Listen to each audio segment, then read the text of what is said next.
Aloha Wednesday. Welcome to the Hawaii Fishing Gear Show. We are High Fish Gear, highfishgear.com, tackle shop in Ewa Beach, and an online website where you can order Hawaii fishing products and have it shipped direct to you, whether you're on a different island, you're on Oahu, you're in the mainland, Saipan, Guam. If you're an APO, if you're serving the country overseas, you can have us ship it direct to you. We're very close to a hub. Guys in Okinawa know that if they want to get something quick, High Fish Gear is the website to go to. Welcome. If you guys got questions about Hawaii fishing gear, Hawaii fishing regulations in general, etiquette, all that kind of stuff. If you guys got questions right now, ask them in the comments. I'll do my best to respond to every question that I see while we're live. And if you're watching it later in the day, don't hesitate to drop your comments, your questions via the comments. We go through our video comments and we respond to and try to answer as many questions as we possibly can. While we are waiting for the questions to populate in the comments, we're going to go ahead and tell you about some products that are now available on highfishgear.com. This is the first one. These are, I wanted to call them cockroach because it's just like so little. See that right there, Instagram? See that, YouTube? It is a 1-inch soft bait with a very nice stretch. These are glow-in-the-dark, I'm going to call them fleas. Glow-in-the-dark fleas, lots of legs on them. Nice little bugs that should attract, kind of attractive to you. Yeah, you like bite them, huh? The entire body, not just the little green center, glows in the dark. Because that little green center doesn't even glow. That's just a nice UV, high-vis green color for the early mornings and afternoons. A little color, little contrast to bite. We now have these available. You get this nice little plastic case, little snap plastic case with 20 pieces of those glow fleas for $12.99 on highfishgear.com. If you want to snag one of those, grab yourself a flash bomb, grab yourself some bulk HFG glow sticks, the little lunker lights. We got those restocked, $2.99 for 20 pieces. And one more thing I want to talk about, Okuma Hawaiian Custom Menpachi rods, back in stock on highfishgear.com. We brought in some last week, gone just like that. We got in more. 10-foot 7, the most popular. 12-foot and 13-foot, which is the most popular today, because we already sold half of what we brought in on the 13-footers. 10-foot 7, 12-foot, 13-foot, all of them are rated up to 2 ounces. Akuma Hawaiian Custom Menpachi rods back in stock on highfishgear.com with the brand new black design. All right, let's go ahead and check out the questions. If you are watching on YouTube or Facebook, drop your questions in the comments right now. We are not allowed on TikTok right now. TikTok would kick me off until the 13th because on my auctions I would show a knife, and you're not allowed to show a knife on TikTok. So I got suspended until the 13th. So we'll be back on TikTok later. Let's see what we got. What's a good Ulua reel to use? Good. There's a different thing. There's a price differential and there's also sizes. Some of the good reels, you can always go ahead and start with checking out our conventional reels on highfishgear.com.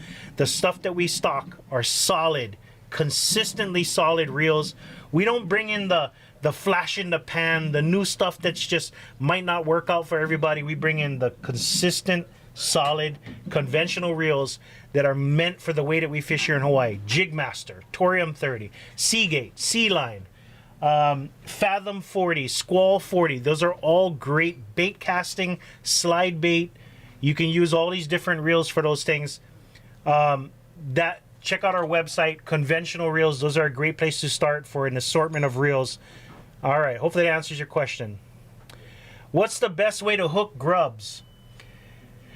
Whew, that's a tricky one because some people have a certain way. It depends on what hook you're using. If you're using a BKN, I think that the really only way to hook it is you take the grub and the hook and you just hook it right through the head. Just the head on the hook, especially if you're using a BKN circle hook. The 189s or the bait holder hooks are the ones that are a J hook. That one you slide the grub up the hook. But if you're using like a circle hook, you just hook the head. If you're using a J hook, you can slide the grub up the shank. It's meant for that. It has little barbs on the back that helps keep the grub placement. So there you go. Let's see what other questions. I saw a good one. What all the young kids like to ask this. Their uncle, what's the biggest ulua you caught? I would say it was about 30 to 35 pounds. I didn't weigh it. I released it. There was a nice video. A lot of guys were saying it was closer to 40, but I'm going to play it low and say it was 30 to 35. All right. Is a bigger bubble more efficient than a smaller bubble? Bigger bubble, more weight, better casting distance. So, in my opinion, a bigger bubble gives you a wider range of casting where you can cast off in different angles from where you're standing and you can cover more ground with a heavier big bubble. But you have to make sure that your rod is capable of casting that weight.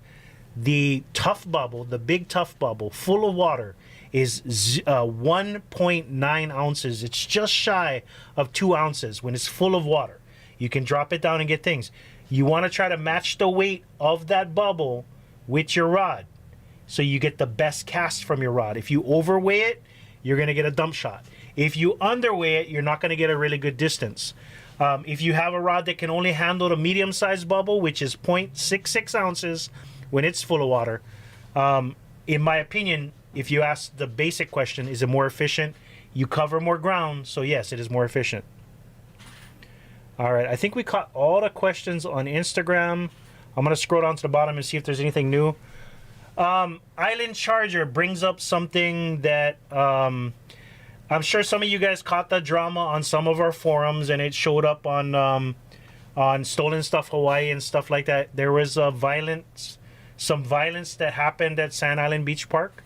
I don't know what exactly transpired. I'm not defending or accusing anybody.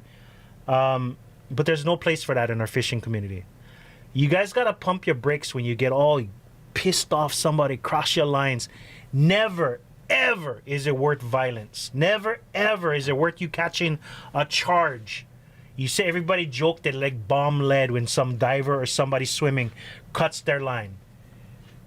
If you get that pissed off where you like slap somebody or beat up somebody, bruh, fishing is not for you. Get that aggro and that upset, fishing is not for you. All right? Shit happens. Maybe your pole goes in the water. Call the cops. Call the cops. Let them handle it so you can go home to your family as opposed to getting locked up and catching a charge. All right? That's my opinion on that one. Have you ever tried putting BBs in a bubble? I have tried it. Not necessarily a fan. By the way, the magic number, according to Lavia Flies, Jordan, is 21 BBs. 21 BBs in a tough bubble provides the perfect weight. That is his perfect weight. What was the weight, Hawaiian Lavia, if you're watching? With 21 BBs. Okay, how come you guys put the green bead on the slide rig? Just a little extra attractant to the rig. Also, a little bit of green high vis when you're bringing your lure up. That might be the only thing that's shining. You got your fish on your hook, your slide bait on your stopper. That little green bead somewhere might be the one thing that you might be able to see in the dark. But mostly it's just a little attractant. Why not, you know? Let's see what other questions we got. What's the reasoning for the red bead on whipping setups? The red bead simulates an eye. It simulates an eye of a fish. It provides a little bit of a contrast. It provides some sort of little focal point. Otherwise, it's just this faceless grub. I tell you right now, the bead, some people say they catch more with the bead. Some people say it doesn't matter. It's up to you. If you feel like that bead provides you a little bit of a contrast and a little bit of heads and tails so the fish can decide that it is a live grub moving as opposed to just one piece of plastic moving through the water. But the red bead is supposed to simulate an eye. Okay. It's to imitate eyes. There you go. How is the Fathom 240 Star Drag for bait casting? I know a lot of guys that have gone from, they got off the Newell train and they hopped on the Penn Fathom 40. I know probably about 4 or 5 guys that were deep into Newell reels. They sold everything and got out of it. And the next reel that they bought was a Penn Fathom 40. It is a great bait casting reel, about the same size of a 344. Same line capacity, full aluminum reel, decent, you know. It's a 40 to 50 pound test reel. There you go. All right. How is it compared to a Torium or Saltist? It's not as fancy, it's not as sleek and as well designed or a lower profile, but it's a good solid full aluminum reel with a very comparable gear ratio. Has very similar gear ratio. I think it's probably going to wind up being maybe about $40 to $50 cheaper though. There you go. All right. JY is asking a question about a pier over on a military base. You're going to have to check with people that live there or the MPs. I don't have any answers on that one, brother. Sorry. I did hear it was closed, but I didn't hear anything about when it's going to open as soon. Is moist season open? Is moist season open? Yeah, it is open, according to Jesse. Okay, when plugging, does UV help in the dark or is glow better? Glow, for me, always seems to be probably the best way to go when it's dark. Some people say that glow in the dark doesn't necessarily matter when you got a full moon because that light shines through and it shine on anything. But when plugging, I would say UV is probably the best, especially if you're fishing at daytime. Nighttime glow is always the best because you can see it. All right. Let's see. Okay, I think we're all caught up over there. Is there a deadline to pick up the product after I buy it online? Sigma Hammer, if you buy something online and you put a local pickup and you don't have time to come pick it up, don't worry. It's going to sit in a bin for up to, I think we cut it off at 3 months. 3 months. If you don't pick it up in 3 months, we taking it, we splitting it. We're giving it to, we're going to say, I'll take the lead, you take the grubs, I'll take the rod, you take the reel. Just give us a call if you have a hard time coming down to pick up something. 3 months is the cutoff date. That's way too long if you don't pick it up. Okay, setup for Papillo at night dunking. Same thing as in the daytime. It really is the same setup, nighttime or daytime, for dunking. You make your lead line according to whether it's sandy bottom or rocky bottom. Rocky bottom gonna be longer, sandy bottom gonna be on shorter lead line. Leader, longer in the sand, shorter in the on the rocks. Okay. Okay. So somebody says that part that you were asking about, whether it's open or closed. Somebody said it is closed. Okay. When are you guys getting the 344 kits back in stock? I don't know exactly. We got an order in. As soon as they arrive, if you sign up for notifications on our website, you will get an email or a text message the moment they arrive. And you got to realize that maybe about 10, 15 other people might have got the same notifications, so you make sure you jump on them right away. What's better, Trilene or Andy? My personal preference, Trilene. All right? I like Trilene. Usually when I go 40 or 50 pound tests, the Trilene is a little cheaper, and I like it because it's also a little softer than the Andy. The Andy is solid, foolproof line, but it just doesn't have that same softness that kind of wraps around the spool a little bit. It's a little harder, maybe a little bit more abrasion resistant, but it's a little bit harder. Okay, let's see. Okay, somebody else is answering a question. What's a perfect beginner Ulua setup? You guys ready? Perfect beginner Ulua setup. Medium heavy nitro and a jig master spooled with 40 pound tests. 40 pound tests, jig master, USA made or China made, it doesn't matter. They're almost the same reel. For 50 plus years, they have the same parts. And a medium heavy nitro is a great way to begin casting on conventional reel.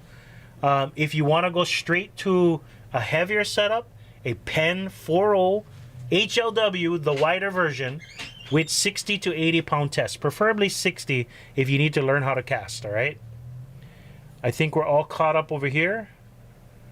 Let's see, they're just answering their questions. Here's one more question. Hungry Fisherman, this is more about the other side of the island. We try not to openly discuss spots on our lives because we don't like give people ideas and, oh bro, you say something about this one spot, now all the guys stay over there. No, we're not gonna talk about it. Let's see what the other question was. When whipping for Omilu and Lai, what depth is best to keep the lure at? I asked because it seems to work better for me than bubbles, not for sure. the issue that you're seeing, or the issue that you're checking out, you say that the egg lead works better for you. Probably where you're fishing, most of the action is below the surface. Whether there's waves that keep the fish away from the top of the water column, or maybe just currents and things that keep the fish away from the top of the water column. A bubble is a top of the water column action only. The bubble float, whether you fill it up all the way or whether you fill it up halfway, will stay on the top of the water column. The egg lead allows you to work all the way from the bottom, or you can skip it up the top. The lead would allow you to work it closer to the bottom where the bite might be more active. So there you go. What depth? You've just got to sample all of it. A lot of guys like to play it as close to the bottom as they can without getting snagged.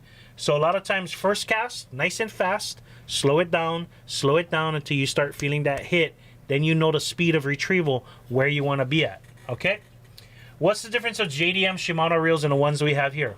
Shimano releases a product to the Japanese domestic market. By the way, that's what JDM stands for. They release products in their neck of the woods.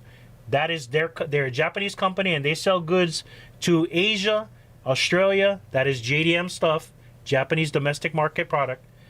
And what they do is they're like, hey, you guys like this kind of stuff? You like them? Yeah, okay. We're going to let you have this one. We're going to let you have this one. So the reels that are sold in North America, the ones that we get here in Hawaii, because we are part of the American retail system, we get U.S. market reels. If you buy something JDM from Japan, you cannot send it to California to get serviced. You have to send it to a company in Japan to get serviced. If you buy a U.S. domestic market reel and you take it to Japan, they won't service it there. Hopefully that answers your question. All right. One thing that guys always kind of grumble about, there is a saltwater Stratic available in Japan. How come we don't get the saltwater Stratic? The reason for that, as told to me by our wonderful Kikwa, you're the best, wonderful Hawaii-born rep for Shimano. He says we have the Saragossa. The Saragossa and the Spheros are saltwater reels, and they're very similar to the JDM Stratics. Okay, let's see what other questions we got. What's up, David? How you doing, brother? And do JDM reels sell more here? No, we sell more U.S. domestic reels all the time. But if you gotta have a JDM, just find yourself a nice website that sells JDM products and ships to the U.S. and pay that extra shipping. All right. 17 minutes 49 seconds. I don't have a whole lot of time today, guys, so I want to just take a moment. If you have a question that didn't get answered, please drop it in the comments once the video posts. And while you're at it, if you enjoyed the last 18 minutes of this guy yapping about and answering questions about Hawaii fishing, take a moment and please leave a like on the video. That's all it takes is just drop your thumb over the lip, leave a like, and what it does is it helps us reach more people out there, okay? And if you're watching it later in the day and you have a question, drop it in the comments, please. We love those questions later in the day. Some JDM reels are the same as US market. I have sent some JDM reels to Cali for service. Some reels are the exact same as Andy says, but I would say, rule of thumb, Andy, you got to come by, bro. Come by sometime this week, Andy, okay? We got to talk story. Rule of thumb is if you want to get it serviced, buy a U.S. domestic market reel versus buying a JDM reel, okay? Less headaches, all right? Especially if you need it to get serviced. Especially if you buy a high-end reel like a Stella or something like that.